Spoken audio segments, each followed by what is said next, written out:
Aloha, this is Radha home, and I am here today with a very special guest. My Vedic astrology teacher, Sam Geppi, is here. He is the founder of the American Academy of Vedic Art and Science. He's the author of two books, The Ascendant, 108 Planets of Vedic Astrology, and also Yoga and Vedic Astrology, showing how these sister sciences of spiritual healing work. And this book was published by Sri Ravi Shankar and The Art of Living. His copy has that at the top there. Mine's the original copy, because I've been working with Sam for quite some time. I met him about 10 years ago and started studying with him and never stopped until I was ready to fly on my own. So Sam, welcome. So happy to have you Radha Home Yoga. here. What a beautiful name. Love it.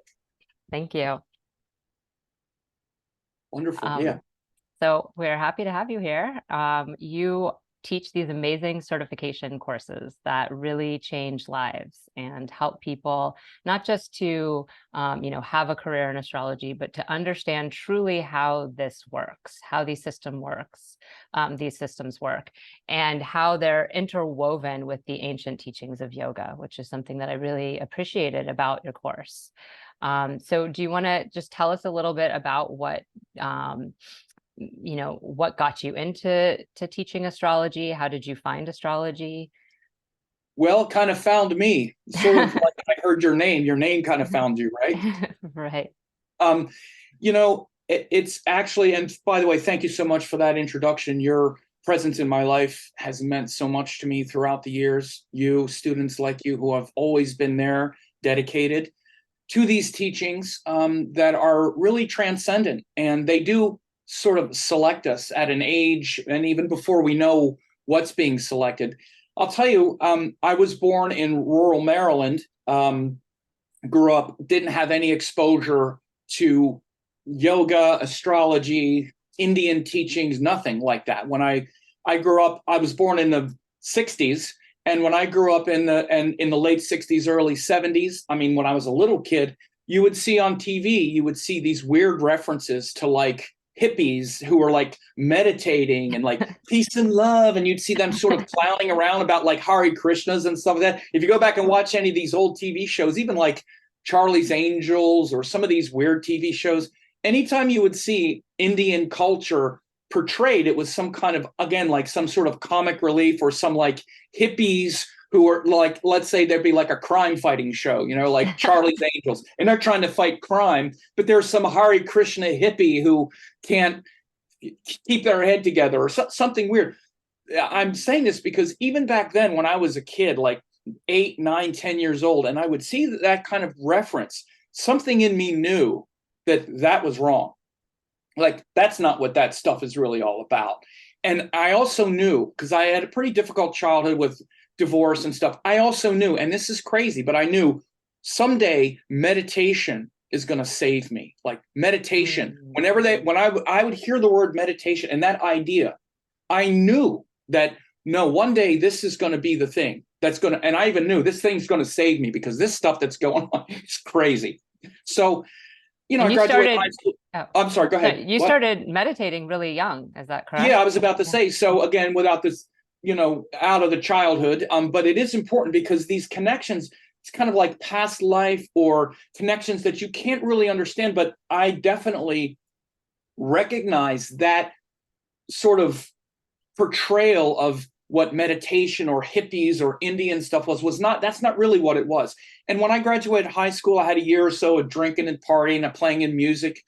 I'm sorry, playing in bands. I've been a musician, but then I started meditating, hardcore meditations in the early 80s from the books of Bhagwan Sri Rajneesh, who was later called Osho. He had his first series of books that were so powerful were called Book of the Secrets way back then. And they were really just meditation techniques and some philosophy. They were really powerful. And I started doing the meditation techniques. And it was like, bam, like nothing. It took nothing for the meditations, like the Shiva meditations, third eye meditations, to just catapult me into like, oh, okay. It just like totally allowed me to see the truth beyond the painful childhood, what was going on, and like, oh, this is just karma and this and that and this and that. But this was way before you even had a lot of yoga. Again, this was early mid 80s. So I kept that going. I was playing music and all off and on for years. And it wasn't until like the late 90s, it really wasn't until the internet started to explode, the late 90s, early 2000s, that I really not rediscovered the yoga and the meditation, but actually was able to find communities around it because I was online also, and mainly started to really delve into these teachings again, because there was a sort of community around it now, even though it was online. By then, I had also moved to San Francisco from Maryland with a brief stop in Pittsburgh. I'm in San Francisco in like the late 90s, and there's quite a bit of that going on. And then I actually got yoga teachers training in 2001. I taught yoga for like 6 years, and I taught quite a lot of yoga. And I liked it. But as I was teaching yoga, I was also playing music. I did a lot of kirtan, and I was sort of studying astrology also, and a lot of not just self-study, but I did some of the certification courses that were available then. And by the end of that, I wrote the first book. This was in 2003, 2004, as I was studying it and gathering the information for it. The research led to that book where I was sort of putting it together. And then from there, Can we talk about that book for one moment? Oh, yeah. This is one of my favorite books. I love yoga and Vedic astrology because it's like a tome and it has everything in it. But this book, the Ascendant. You need a new copy, by the way. Let me send you a new copy. I've had it for a long time. And go ahead. It's lived in the jungle.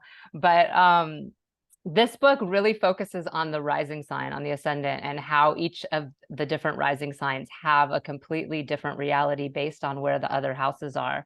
And this is really at the heart of what I share with my followers is rising sign based teachings, because each of us are having a different experience regardless of the different transits that are happening. So this book has changed my life. It's really profound to see what a different planet means to a different rising sign. You know, Venus isn't the same for everyone, and Mars isn't the same for everyone. And so this book is gold. Great. Thank you. I'm so glad to hear that. And yeah, at that time I was doing this research, putting it together, but underneath it all, my larger focus was always that transcendent self, that cosmic self, that everything that's happening, like it's built into that book as well. It's not just like these static models, because I'm like, it can't just be that this one's good, this one's bad, this one's that, this one's that. What is the dynamic? Because again, I was trying to study astrology then too, and the impression and the teachings I was getting from the astrologers, and again, it's not to criticize, they weren't saying anything wrong, but from my experience, having already been a meditator for 20 years, there was like all this cosmic holistic oneness that I was in, and then I started to look at astrology, and now it's all separated and fragmented, and I'm like, wait a minute, that's not how I experience it. So I went back and looked in the texts, and found those things that really keep that holistic framework of the soul's course, from our cosmic nature to our unique self in this lifetime, to how we get off track in that sort of what we would call more egoistic nature, and then trying to find our way back home. That's really what my certification course and all my teachings really refer to. But certainly that larger framework came from the fact that my experience was built before I ever even looked at Vedic astrology. Again, I'd been doing pretty deep meditations and teaching yoga and pranayama and all of those practices, spiritual practices, for 20 years before I even thought about doing Jyotish. So all of that Vedic astrology, all of those, all of those details were placed on top of 20 years of experience in that realm. So, this is why I've just renamed the course Live Your True Nature Vedic Astrology Certification Course. I love that. And then I put together this system years ago called P5 system, which has these principles. You guys can learn more about that. But I also put together this sort of free train. Well, it is this like free video training where people can understand their cosmic nature. And this is really what Vedic astrology is. It's really the study of karma and how it's that sort of return path home. To how we get sort of stuck down on this level, but we really can return home. So Hmm. just real quick to finish the story, after I wrote the book and then I started teaching, I started doing certification courses around 2008 was the first one. And then actually in 2010, famous Indian mystic Dattatreya Shiva Baba hired me to teach the certification course to his students at the Ashraved University. He's quite famous. He's also known as Dr. Pillai. Wonderful man. I was in his presence one time, had like a private room with him. It's a crazy story. It was in San Francisco, and he had hired me to teach, but I had never met him or anything. He's a saint. And we go into a room and it's just he and I, and he was like talking to me. And I just was just like this big grin on my face. I couldn't focus. I couldn't say a word. I'm just like, uh-huh. And he's like, so what do you think about this? And I'm like, well, like I'm like, I walked out of the room and I'm like, well, I blew that. Well, that's over. He's trying to hire me to teach and I can't form a sentence, but amazing man, amazing saint. But then a couple of years later, in my trip to India, my guru Amma in Amrita Puri in her ashram, I had her bless my school. And this book, Yoga and Vedic Astrology, was just getting finished. And I asked her, I took things up and told her to bless my school. That's when I started the American Academy of Vedic Art and Science with her blessing. And amazing story, which I'm not going to go into because it's quite long. But then I started teaching. And I remember a young, at the time, with a different name, Not who so young became anymore. Radha Home Yoga and all the transformation. So the thing is that it's such a transformative type of teaching. And I love to see the transformations that I have that others wind up having too. So yeah, that's you powerful. went through that too, didn't you? I did. And I don't know if we had the video course the same that you have now, where you're sharing these cosmic teachings up front with people before they even sign up for the certification course. But that sounds really exciting that they can kind of learn the cosmic framework. Did you have that image to show? Yeah, I can share that image. Yeah, there's an image that we put together where people can click and there you can see that. So people can click. There's a link here, on the video, and get this 4-part series, which goes from your true self, your cosmic self, because again, that true self, that cosmic self, comes down from the Atman. Again, this is pure Vedic Sankhya philosophy, and then it comes down into the 9 planets, the Navagraha, Lord Vishnu, and how you've incarnated in your unique self in this lifetime. And then that comes down into our more egoistic struggles and our attachments. And again, this is what we're looking at. This is what a lot of the astrology is showing, is how we're identified with the struggles. But then the path home, the wise and joyful path home, once you understand this, is actually beautiful and joyful, even though it doesn't short circuit the work, but then the work becomes beautiful and blissful. Absolutely. Like Radha Home Yoga. I just to correct you, I'm just Radha Home. That's just my name. Yoga is yoga. That was Okay. like the website that I had. Yeah. Oh, I'm actually not that's right. teaching yoga anymore. Radha Home. I Got teach it. only occasionally now. But thank you for that. Yes. And I really think the most important part of people understanding astrology, or at least the most important part for me, was really connecting to those higher principles, because I came from a background of Western astrology. I was raised in a very different home than you, in California in the 80s, and I had a lot of access to astrology, tarot, all the different metaphysical teachings. But it was sort of an array, right? It was a little bit of this, a little bit of that, dabbling, as many people stay stuck. And I remember when I took my my advanced teacher training for yoga, it was through an Ayurvedic program with Mas Vidal, who I know you've done some interviews with. I'll see him next week. He invited a Vedic astrologer in, Dennis Harness, who you also have worked with. And I remember just first hearing the Vedic difference, between the Western and the Vedic, and I was kind of like, I don't know, I don't think I'm a Taurus, a Taurus rising. That was really the only thing that changed for me, was my rising sign. But I was kind of like skeptical, but more and more that I heard, the more and more I was like, this could have something to it. And when I started on my own going out and finding different people, you were one of the first videos I came across. in the online world. And I remember watching one on Jupiter and Mercury. I think those were the first two I got, was Jupiter and Mercury, and then the relationships. You had a relationships course. And to be honest with you, when I ordered them, they actually came on like a DVD Yes, because back in the it day. was that long ago. I remember getting an email that I'm old school, baby. I've that been it was doing this all stuff a long digitalized. time, Yeah. man. So not to date either one of us, but yes, that was how it began, was with the CD, and I could barely even get it in my DVD driver.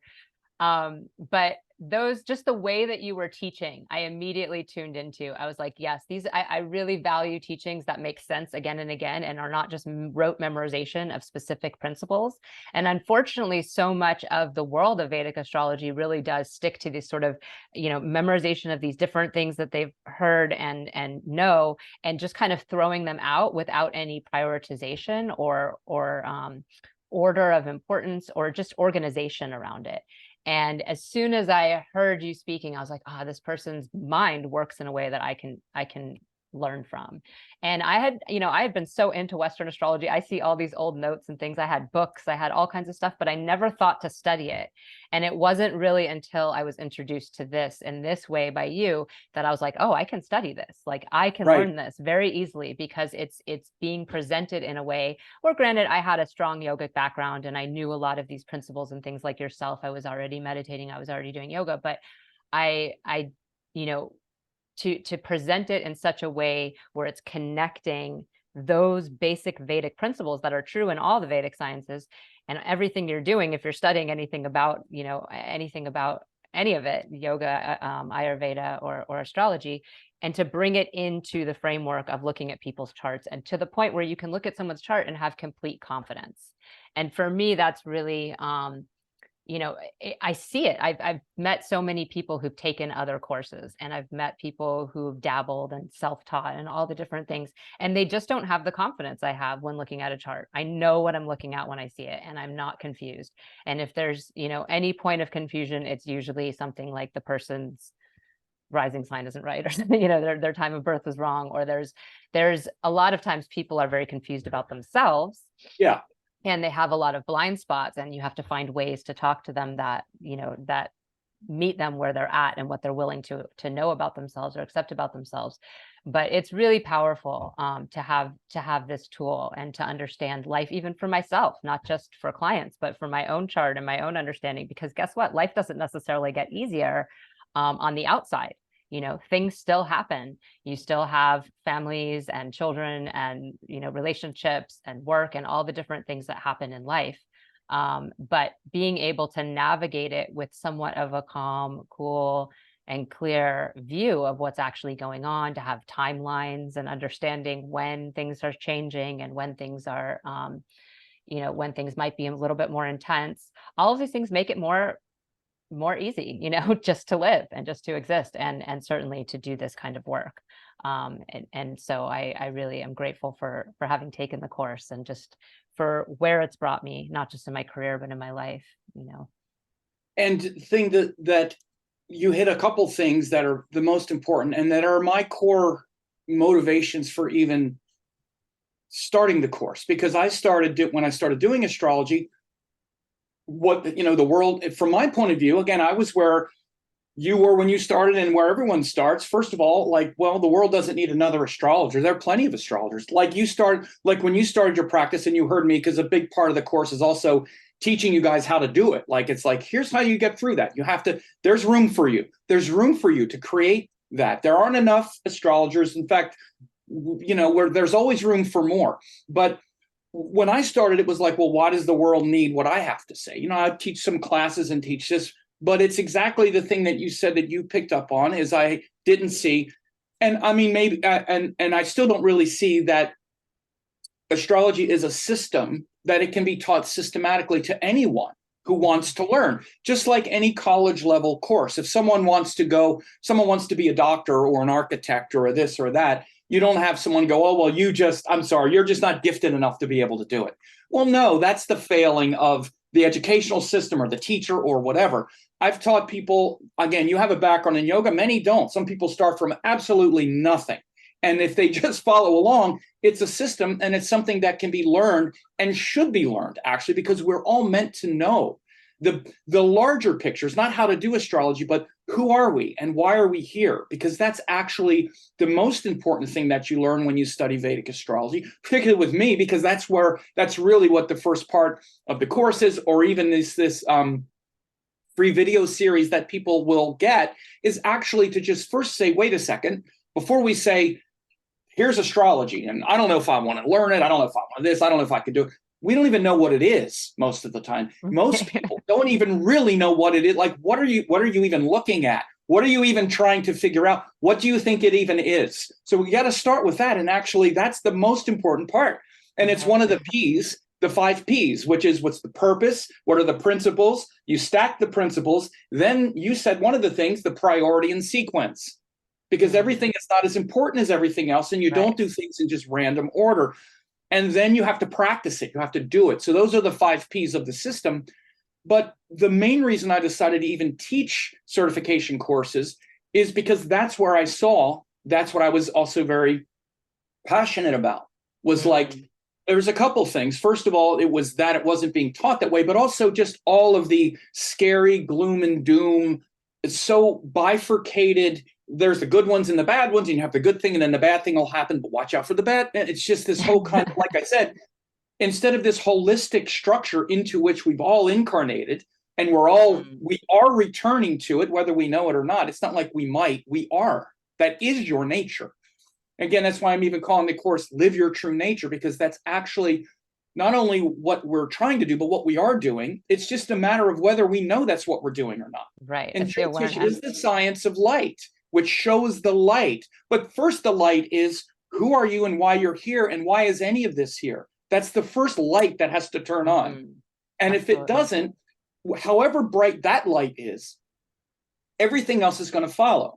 So you can learn astrology or learn about yourself from a place where that light isn't even very bright. And then everything you're going to do after that is going to be a reflection of that sort of confusion. So if we think astrology is just another way to kind of help us get what we want and do all this, again, it's not like it doesn't work like that. It does.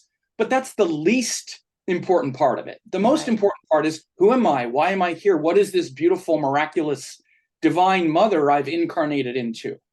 And the things that are harder to take and that are challenges aren't a quality of, benevolence and malevolence and good and bad. It's a matter of ignorance and confusion. And the chart is the way into returning to our true nature, not the thing we're fighting against, but the thing we have to more embody. So that perspective I didn't see being taught. Maybe it is conceptually now, but I'm not sure if it is so specifically. And again, I've been teaching the course since 2008 in one version or another, which is like 15 years, but it just keeps getting more and more refined. So at this point, if people want to just understand the concepts, they can get those that free video course, which will open them up to the ideas. And then if they want to go further, they can do that. I make it pretty easy for people to also, try out the course. Because honestly, underneath it all, I've also found that it really answers the questions that we all have, which are, who am I? Why am I here? Why is any of this here? It's the first questions we all ask when we started to wake up as a little child. I mean, you have a child, he's like, what is all this? Oh no, he's telling me what it is. Right. We have to go back to that place. And the thing is that we think, and again, that's the source of every question we have. There's really one question where every question we have is really that question in a different form. And I think one of the things that really stands out to me is that, this question of who am I, people are answering with more and more types of divination. In my experience, there's the human design now, there's gene keys, there's, Western astrology, of course, has always been there. There's this need to just get more. And it's kind of like that Rahu mouth, just devouring more and more and more and more, but not really assimilating anything. And I think what's really powerful about Jyotish, and especially the way that you teach it, is this concept of coming back home. Like, you're not just sort of pigeonholed into this personality, right now there's this trend of posting the different signs everyone has for their rising, their moon, their sun, and their Venus. And of course, it's Western based predominantly, but it's this idea like I am a Pisces, or I am an Aries, or I am a whatever, and this is who I am, and that's why I act the way I do. It's sort of justification, and then sorry, this is who I am, as opposed to not being so obsessed with our self-identity being a certain way, especially a way that's not even accurate assessment of that. Right. And finding a more accurate assessment of where we're really at, a more holistic look at that, where we're all the signs, and we just have them in different areas of our life. And then really being able to see how to work with that energy to bring ourselves back to eternal truth, Sanatana Dharma. This is the point of everything we're doing. It's not to get the car or the girl or the house or the job or whatever the thing is that we think it is. It's sometimes it's to go through the suffering, to become that much more aware and that much more closer to the truth. Well, and to contextualize what the suffering is, because it's really just again, when we look at the chart, we can see that what we're calling suffering comes from very specific things that we know. We know what suffering is. It's attachment to the limited self. Okay, again, and we want to complicate it. And it is complicated, but you can see the exact complications and unravel it very specifically by looking at the chart. But there's really one source of suffering, is that we're attached to a false self. And again, when we also can keep it that simple and understand that that's the point, that's where everything is returning, then that also puts everything in that context, because then we're not saying, well, but Saturn's one of the bad ones, Rahu's bad, it's bad, because that's also just simply not true. The greatest things in life often come from Saturn and Rahu and this and that. So that's way too simplistic just because of the way it feels.